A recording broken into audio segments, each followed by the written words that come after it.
البدع والأهواء، أهل البدع العقائدية وأهل البدع السياسية. نقول بيننا وبينكم السلف، بيننا وبينكم الكتب، كان فيقول البدع بيننا وبينكم الجنة. بسم الله الرحمن الرحيم. الحمد لله حمدا كثيرا طيبا مباركا فيه كما يحب ربنا ويرضى. وأشهد أن لا إله إلا الله وحده لا شريك له، وأشهد أن محمدا عبده ورسوله نبي الله وخليله صلى الله عليه وعلى آله وسلم تسليما مزيدا لا نبي بعده. Ikhwani fid din, a'azzani wa a'azzakumullahu jami'an wa ra'akum. Sebelum kita memasuki pelajaran atau pelajaran yang kedua dari kitab Ad-Durus Al-Muhimmah, kemarin kita sempat kebingungan sedikit membaca halaman 88 itu, perhatikan baik-baik. Nah, kemarin halaman 88 yang bagian bawah itu, perhatikan dulu. Nah, barakallahu fikum. Halaman 88 bagian bawah itu kemarin kita terjemahkan faman fataha wa man rafa'a, itu ternyata bukan membuka, bukan mengangkat, tapi fataha itu maksudnya memfathah. Jadi barang siapa yang memfathah bacaan aslama, fathah enggak benar? Itu berarti maknanya, kita ulangi dulu. Faman fataha qala aslama ay innal qarina aslama minal Islam. Paham ya? Wa shara mu'minan la ya'muruni illa bi khair. Kalau orang yang membaca dengan fathah itu artinya gitu. Kalau orang yang membaca dengan fathah aslama, mimnya di fathah, itu maknanya apa? Ay innal qarina, bahwasanya jin yang menyertai dia aslama minal Islam, dia sudah masuk Islam. Akhirnya menjadilah dia itu beriman, tidak merintahkan aku kecuali kebaikan. Ini Rasulullah SAW. Jadi kalau seandainya ada jin, itu tidak memerintahkan Rasulullah kecuali kebaikan, karena sudah aslama, masuk Islam. Berikutnya, waman rafa'a, itu pahami baik-baik ya.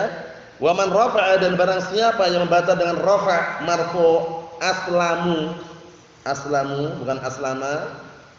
Ai aslamu ana min syarri, maksudnya aslamu ana, aku selamat dari kejelekan, wa fitnatih, dan fitnahnya minas salamah, dari kata salamah. Jadi kalau aslama dari kata Islam, kalau aslamu dari kata salamah. Kemarin kan sempat kebingungan, ini diterjemahkan faman fataha, barang siapa yang membuka, wa man rafa'a, barang siapa yang mengangkat. Ternyata setelah di-tag kembali, diteliti, diperhatikan, ternyata keliru di dalam menerjemahkan kemarin. Paham ya? Sehingga yang benar ini, yang benar adalah apa? Faman fataha itu maksudnya memfathah. Memfathah bacaan mana? Aslama, mimnya di fathah. Paham? Wa man rafa'a, merrafa' artinya. Rafa' kan tanda asalnya kenapa? Dhammah, artinya aslamu. Paham ya? Aslamu di situ. Nah, artinya kalau aslamu di selamat. Aku selamat dari kejelekan dan fitnah jin. Tapi kalau aslama di fathah, mansub, fathah memansubkan ya. Nah, di fathah itu berarti apa? Aslama, jinnya masuk Islam. Sehingga Rasulullah walaupun ada qarin itu enggak merintahkan jelek untuk Rasulullah. Paham soalnya? Nah, kalau sudah paham, berarti itulah ralat yang ana sebutkan, semoga bisa dimengerti dan dipahami. Nah, sekarang kita masuki pembahasan yang baru. Qala al-mu'allifu asbahullah ad-darsus tsani, pelajaran yang kedua. Kenapa ini dikatakan pelajaran yang kedua? Karena sejak awal yang kita baca kemarin itu dianggap pelajaran yang pertama, sehingga ini pelajaran yang kedua. Pelajaran pertama menyebutkan mengenai apa? Beberapa penafsiran surat-surat yang pendek, ya kan? Yang sudah kita lewati. Sekarang pelajaran yang kedua, penyebutan tentang rukun-rukun Islam. Qala al-mu'allifu athamahullah arkanul Islam, rukun-rukun Islam. Bayanu arkanul Islam al-khamsah, penjelasan terhadap rukun-rukun Islam yang 5. Wa awwaluha wa a'dhamuha syahadatu an la ilaha illallah wa anna Muhammadan Rasulullah bi syar'i ma'aniha. Dan yang paling pertama, yang paling agungnya adalah persaksian apa? la ilaha illallah wa anna Muhammadan Rasulullah, namanya syahadatain. Apa namanya? Syahadatain. Dua persaksian tadi itu. Serta penjelasan makna-makna yang terkandung di situ. Sudah kita lewati kan maknanya, akan beliau ulang lagi. Ma'a bayani syuruti la ilaha illallah, bersamaan menjelaskan syarat-syarat la ilaha illallah. Wa maknaha, maknanya la ilaha nafiyan jami'a ma yu'badu min dunillahi. Makna la ilaha itu adalah apa? Meniadakan seluruh yang disembah selain Allah Subhanahu wa taala. Paham ya? Meniadakan seluruh apa-apa yang disembah selain Allah Subhanahu wa taala. Mahum salah? Nah, itu makna yang terkandung pada apa? La ilaha illallah, kecuali Allah, musbitan al-ibadata lillahi wahdahu la syarikalah. Dalam keadaan apa? Menetapkan peribadatan itu hanya untuk Allah Subhanahu wa taala semata, tidak ada sekutu baginya. Paham belum? Berarti apa? Beliau mendefinisikan la ilaha illallah dengan apa namanya? Rukun. Ya enggak? An-nafyu wal isbat. An-nafyu wal isbat. Paham soalnya ya? Rukun la ilaha illallah, an-nafyu wal isbat. An-nafyu, apa artinya an-nafyu? Apa? Meniadakan. Al-isbat, menetapkan, meniadakan seluruh yang disembah selain Allah taala. Menetapkan bahwasannya peribadatan murni hanya untuk Allah Subhanahu wa taala semata. Wa amma syurutul la ilaha illallah fahiya al-ilm al-munafi lil jahl.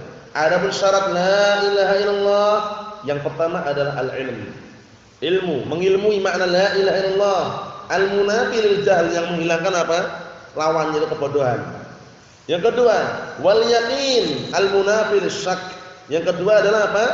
Keyakinan, yakin terhadap makna kandungan la ilaha illallah, makna yang terkandung dalam kalimat la ilaha illallah. Yang yakin ini menghilangkan apa? Syak, keraguan. Paham? Yang ketiga, wal ikhlas, ikhlas al-munafi lisyirk. Keikhlasan ini yang meniadakan kesyirikan. Kemudian yang keempat, as-sidq, kejujuran. Ketika mengucapkan itu jujur hatinya. Naam, al-munafil kadzib. Kejujuran ini yang meniadakan kedustaan. Kemudian yang kelima adalah al-mahabbah wal mahabbah. Al-mahabbah adalah cinta, cinta terhadap kalimat apa? La ilaha illallah, kalimat tauhid. Al-munafiyah lil bughd. Nah, lil bughdi. Yang mana mahabbah ini rasa cinta, meniadakan apa? Meniadakan al-bughd, yaitu kebencian. Paham ya? Nah, barakallahu fikum. Wal inqiyad al-munafi litark. Kemudian inqiyad, yaitu apa? Tunduk dan patuh, yang meniadakan apa? At-tark, itu meninggalkan. Kalau sudah tunduk, patuh, itu akan melaksanakan. Naam. Wal qabul al-munafi lirad. Wal qabul, penerimaan yang meniadakan ar-rad, penolakan. Menerima enggak nolak. Wal kufru bima yu'bad min dunillah. Dan kufur terhadap apa? Terhadap segala sesuatu yang sembah na'am barakallahu fikum dari selain Allah Subhanahu wa taala. Mohon insyaallah ya, al-kufru bit-taghut. Jadi kesimpulannya, syarat la ilaha illallah ada berapa kesimpulannya? Ada berapa? Ya. Ada berapa kesimpulannya? Syarat la ilaha illallah yang disebutkan di sini ada berapa? Dua itu rukun, an-nafyu wal isbat rukunnya. Syaratnya ada berapa? Yang sudah dihafal pantunnya itu 8. Jangan dilupakan. Jangan dilupakan syarat apa? La ilaha illallah. Naam. Kita lihat, waqad jumi'at fil baitainil atiyatain.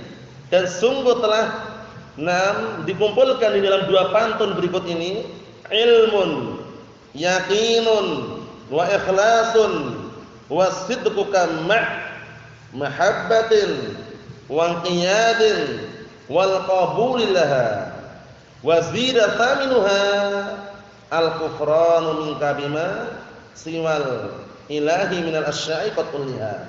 Nanti kalau misalkan pantunnya ini terlambat belum tercatat, bisa lihat yang ada kitabnya. Paham ya? Bisa lihat yang punya kitabnya. Barakallahu fiikum, seperti itu. Jadi pantunnya itu sering muncul, dihafal nanti. Ilmun yaqinun wa ikhlasun wasidqu kama mahabbatin wa qiyadin wal qabul laha wa zida thamin wal kufran minka bima siwa ilahi minal asya'i qad ulliha. Paham soalnya ya? Antum sudah hafal pantunnya belum? Sudah, saya sebutkan.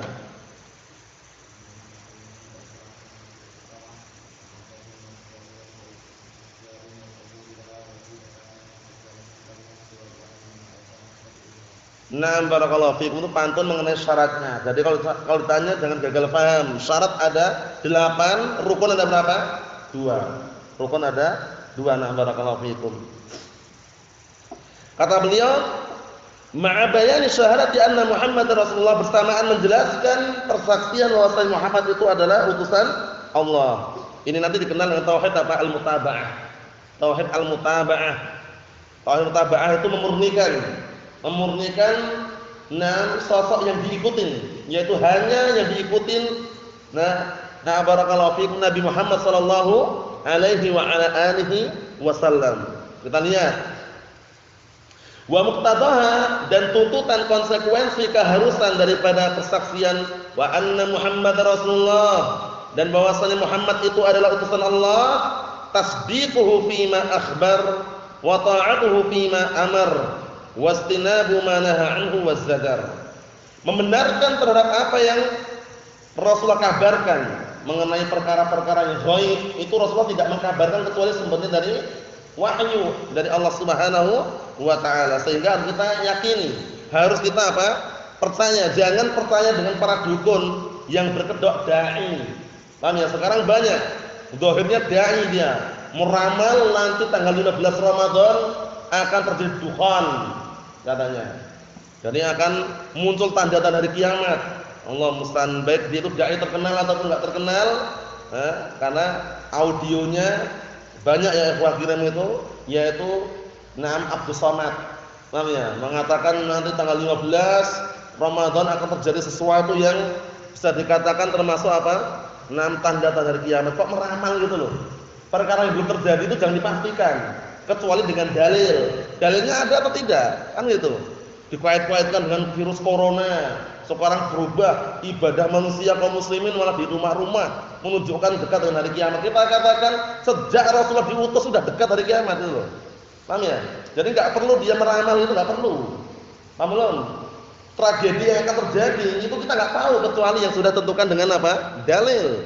Rasulullah ketika diutus dekat enggak hari kiamat? Dekat. Bu'istu ana wasa'ah kahatain. Aku diutus kata Rasulullah dengan datangnya hari kiamat seperti ini jaraknya. Antara jari telunjuk dengan jari tengah. Jauh atau dekat jaraknya? Dekat sekali, lihat jaraknya. Ini padahal zaman saat itu Rasulullah diutus dengan adanya hari kiamat dekat sekali. Iqtarabatis sa'atu wa syaqqal qamar. Sungguh hari kiamat telah dekat, tapi enggak bisa meramal. Jangan memastikan tanggal 15 akan terjadi dukhan yang sangat besar yang muncul dari arah sana atau bagaimana. Paham ya? Kemudian apa? Ambleslah dunia ini. Dari barat dan timur ambles katanya. Wah, ambles terbenam itu istilahnya ya. Nah, barakallahu fiikum, Allah musta'an, enggak perlu takut. Itu adalah ramalan-ramalan para dukun yang berkedok dai tadi itu. Allah musta'an. Ikhwan fillah azza wa jalla, kalau ini benar, membenarkan apa-apa yang Rasulullah kabarkan. Karena yang Rasulullah kabarkan dengan apa sumbernya? Wahyu. Wa ma yantiqu 'anil hawa in huwa illa wahyun yuha. Nah, tidaklah Rasulullah berucap dengan hawa nafsu, melainkan yang beliau ucapkan adalah wahyu yang diwahyukan kepadanya. Wa ta'atuhu fima amar, dan mentaati Rasulullah terhadap apa yang Rasulullah perintahkan. Wastinabu ma nahaa anhu wazzajar, dan menjauhi perkara-perkara yang Rasulullah larang dan yang Rasulullah hardik. Zajar itu hardik, ditinggalkan. Wa alla ya'bud wa alla ya'budallaha illa bima syara'ahu Allah azza wa jalla wa rasuluhu sallallahu alaihi wasallam, dan hendaknya dia tidak beribadah kepada Allah kalau seandainya kembali ke dia, Tapi kalau kembali ke barakallahu fikum atau dibentuk dengan sighah mutahaljud, dibentuk dengan apa? Barakallahu fikum mughayyar sighah, berarti wa alla yu'badallahu illa bima syara'ahu Allahu azza wa jalla wa rasuluh. Artinya apa? Dan hendaknya Allah Taala tidak diibadahi kecuali dengan apa? Kecuali dengan yang disyariatkan oleh Allah dan Rasulnya. Paham maksudnya ya? Karena ibadah tidak akan diterima kecuali kalau terpenuhi dua syarat. Apa dan apa? Ikhlas dan mutaba'ah. Naam. Summa yubayyinu lit-talib, kemudian setelah itu menjelaskan bagi pelajar baqiyata arkan Islam, sisa-sisa rukun-rukun Islam yang ada yang 5 itu. Baqiyati arkan Islam al-khamsah. Wa hiya as-salatu waz-zakatu wa shaum Ramadan wa hajju baitil haram liman istata'a ilaihi sabila. Yaitu salat, zakat, puasa Ramadan, haji ke Baitul Haram bagi siapa yang mampu untuk menempuh perjalanannya. Menempuh perjalanannya dikatakan mampu. Nah, mampu apanya? Mampu hartanya, dan fisik dan jiwanya. Ya, maksudnya hartanya mampu, fisiknya, tenaganya, badannya juga mampu. Nah, barakallahu fikum seperti itu. Ikhwani fi din azza wa jazakumullah. Kita ambil sedikit penjelasannya. Qala asy-syarih wa asbahullah, at-ta'rifu bil Islam, mengenal agama Islam ini. Paham ya? At-ta'rifu bil Islam, yaitu maksud mengenal agama Islam. Islam itu apa definisinya? Kan harus kenal. Kita jangan cuma Islam KTP saja jangan, tapi harus tahu makna Islam itu apa gitu ya. Wal Islamu huwal istislamu lillahi bit-tauhid. Ini yang perlu antum hafal. Islam itu adalah al-istislamu lillahi bit-tauhid wal inqiyadu lahu bit-ta'ah wal bara'atu minasyirki wa ahlihi. Ini definisi apa? Al-Islam. Disebutkan oleh siapa? Al-Imam Al-Mujaddid Asy-Syaikh Muhammad bin Abdul Wahhab dalam kitab apa? Al-Usul Ats-Tsalatsah. Bisa dilihat sendiri sana definisi Islam. Apa itu? Al-istislamu lillahi bit-tauhid, yaitu berserah diri kepada Allah Taala dengan mentauhidkannya. Wal inqiyadu lahu bit-ta'ah, tunduk dan patuh kepadanya dengan mentaatinya. Wal bara'atu minasyirki wa ahlihi, dan berlepas diri dari kesyirikan dan pelakunya. Paham ya? Itu definisi al-Islam. Antum sudah hafal definisinya? Coba sebutkan.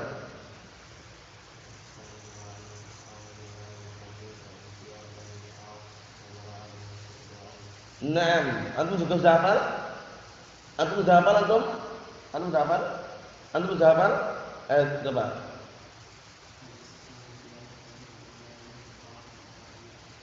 Ayo, itu definisi al-Islam. Paham ya? Definisi al-Islam adalah al-istislam lillahi bit-tauhid, berserah diri kepada Allah Taala dengan mentauhidkannya. Wal inqiyad lahu bit-ta'ah, tunduk dan patuh kepadanya dengan mentaatinya. Wal bara'atu minasyirki wa ahlihi, dan berlepas diri dari kesyirikan dan pelakunya. Bukan kesyirikannya saja, pelakunya pun kita harus berlepas diri. Itu definisi apa? Definisi barakallahu fikum al-Islam. Wa laqad kana syirku aqidatul Arab qabla dhuhuri da'wati Muhammad sallallahu alaihi wa ala alihi wasallam. Dan sungguh kesyirikan ini dulunya keyakinan orang Arab. Keyakinan orang Arab itu keyakinan kesyirikan dulunya sebelum munculnya dakwah Nabi Muhammad sallallahu alaihi wa ala alihi wasallam. Sisa-sisa peninggalan sejak zaman Nabi Nuh. Karena munculnya kesyirikan sejak kapan? Sejak mulai zaman Nabi Nuh alaihissalam, ketika mereka mengagungkan orang-orang saleh seperti Yahud, Ya'uq, Nasr. Paham ya? Nah, barakallahu fiikum, mereka agungkan. Wa illa dulunya sejak zaman Nabi Adam sampai pada zaman Nabi Nuh itu enggak ada kesyirikan. Perbuatan dosa ada tapi bukan kesyirikan. Paham ya? Nah, karena apa manusia? Kana nasu ummatan wahidah. Dahulunya manusia itu berada di atas satu millah atau agama. Paham ya? Umat itu maknanya adalah apa? Adalah millah. Lafadznya gitu kan? Kana nasu ummatan wahidah itu kan? Ya kan? Nah, dahulunya manusia berada di atas umat yang satu, umat nanti millah, agama yang satu. Ngikutin agama Nabi Adam alaihissalam, agama tauhid. Ya kan? Nah, barakallahu fikum. Jadi muncul kesyirikan di zaman Nabi Nuh alaihissalam. Oleh karena itu dikenal dengan apa? Rasul pertama kali yang diutus untuk penduduk bumi siapa? Nuh alaihissalam, bukan Adam. Adam alaihissalam nabi tapi bukan rasul. Paham belum? Nah, untuk apa fungsinya? Untuk menumpas, menghabisi kesyirikan. Nabi Nuh alaihissalam. Kalau mau lihat kisahnya dalam surat apa? Nuh, siang malam beliau berdakwah, terang-terangan, sembunyi-sembunyi, tapi mereka cuma geleng-geleng kepala dan nutup telinganya. Bayangkan tuh. Sehingga Nabi Nuh alaihissalam berdakwah kurang lebihnya berapa? 950 tahun, yang ikut cuma sedikit. Yang ikut cuma sedikit. Anaknya saja bagaimana anaknya? Enggak taat kepada bapaknya, bayangkan. Nah, istrinya bagaimana istrinya? Istrinya bagaimana? Kafirah. Bayangkan itu. Menunjukkan bahwasanya itu kita ambil petunjuk bahwa dakwah itu barakallahu fiikum terkadang ada kalanya banyak yang menerima, ada pula sedikit yang menerima. Sabar, 950 tahun bayangkan berdakwah. Nah, hasilnya bisa dikatakan sedikit yang menerima dakwah beliau. Enggak sembarangan, 950 tahun lama. Usianya bisa dikatakan panjang ya. Kalau kita kan enggak sampai usia segitu. Nah, jadi kita sabar dengan wahana berdakwah bertahun-tahun enggak berkembang, Ustaz. Nah, bagaimana? Awal dakwah 1 orang yang ikut. Nah, sekarang masih 5 orang. Sabar. 5 orang alhamdulillah. Apa kata Rasulullah SAW ketika mengutus Ali bin Abi Thalib, la an yahdiyakallahu bika rajulan wahidan khairun laka min humrin na'am. Sungguh kalau seandainya kamu bisa memberikan hidayah seseorang, nah barakallahu fikum, orang itu mendapatkan hidayah dari Allah Taala dengan sebab dakwahmu, dengan sebab kamu 1 orang saja, itu lebih baik untukmu daripada unta merah. Unta merah itu mahal harganya kalau Arab sana ya. Nah, menunjukkan bahwasanya hidayah itu memang berharga sekali. 1 orang saja, walhamdulillah, dapat hidayah dengan sebab dakwah kita misalkan. Nah, jadi jangan langsung kita berdakwah pengennya mau dapat apa? Banyak pengikut itu keliru. Makanya, jadi pengikut itu jangan jadikan patokan pertama kali. Tapi bagaimana caranya orang itu mengenal apa? Tauhid. Hatta walaupun 1 orang, 2 orang, walhamdulillah. Ya enggak? Karena kalau kita ngikutin banyaknya pengikut, banyaknya peserta, yang namanya banyaknya pengikut atau peserta belum tentu di atas apa? Al-haq. Wa in tuti aktsara man fil ardi yudilluka an sabilillah iyattabi'una illa dhann wa inhum illa yakhrusun. Nah, jika kamu taati kebanyakan mayoritas orang di muka bumi ini niscaya apa? Mereka akan menyesatkan dirimu dari jalan Allah Taala. Mayoritas jangan ikutin. Mayoritas kampung ini kalau ada orang meninggal dunia tahlilan dulu katanya. Ikuti mayoritas apa? Sesat. Ikutilah dalil. Qul hatu burhanakum in kuntum shadiqin. Datangkan dalilnya, argumennya kalau benar-benar jujur. Gitu caranya. Nah, kalau kita ngikutin mbah-mbah kita, nenek moyang kita yang enggak jelas sumbernya dari mana, tersesat. Iyattabi'una illa dhann, karena mereka ini kebanyakan orang ini tidaklah mengikuti kecuali dhann, dugaan, sangkaan. Jangan-jangan ini yang bagus, sangkaan semua. Wa inhum illa yakhrusun, bohong kebanyakan mereka. Nah, barakallahu fikum, Allahu musta'an. Ikhwani fid din, azza wa jazakumullah, ini sekedar selingan faedah bahwasanya dahulu orang Arab sebelum munculnya dakwah Nabi Muhammad SAW itu berada di atas akidah kesyirikan. Nah, kita lihat. Rawal Bukhari an Abi Raja al-Ata, an Ataridi.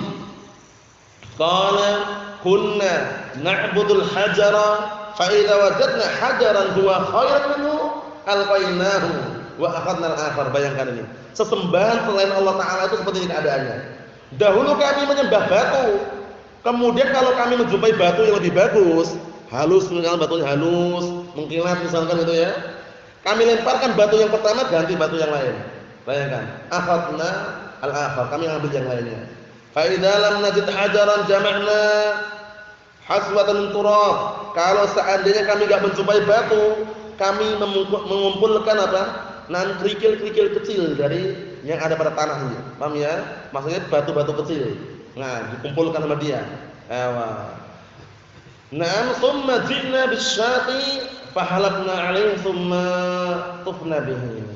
Allah musta'an. Kemudian apa? Kami mendatangkan seekor kambing dan kami pun juga mengambil air susunya. Kemudian kami apa? Nah, barakallahu fikum, berkeliling dengannya. Keliling kan diajak keliling tadi itu. Menunjukkan bahwa kesyirikan zaman saat itu ya. Jadi kalau ada batu yang lebih bagus, batu pertama dibuang, paham ya? Ganti batu yang baru. Maksudnya apa? Berhala-berhala yang mereka sembah. Berhala dari batu kebanyakannya. Kalau seandainya enggak cuma dari batu, mungkin membuat sendiri dari tanah. Kan bisa. Nah, dibentuk kemudian dibakar jadi semacam batu batan keras. Paham ya? Yang namanya apa? Barakallahu fikum. Nah, kesyirikan seperti itu. Allahu musta'an. Ikhwani fid din, azza wa jazakumullah. Nah, jadi kesimpulannya muncul awal mula kesyirikan itu sejak zaman Nabi siapa? Nuh alaihissalam. Jadi kalau Anda bertanya siapa rasul pertama kali untuk penduduk bumi? Nuh alaihissalam. Nabi pertama kali Adam alaihissalam. Jangan tertukar ya. Jarak antara Nabi Adam dan Nabi Nuh alaihissalam berapa kemarin jaraknya? 1000 tahun, 10 abad jaraknya. Nah, barakallahu fiikum, sallallahu alaihi wasallam. Walhamdulillahirabbil alamin.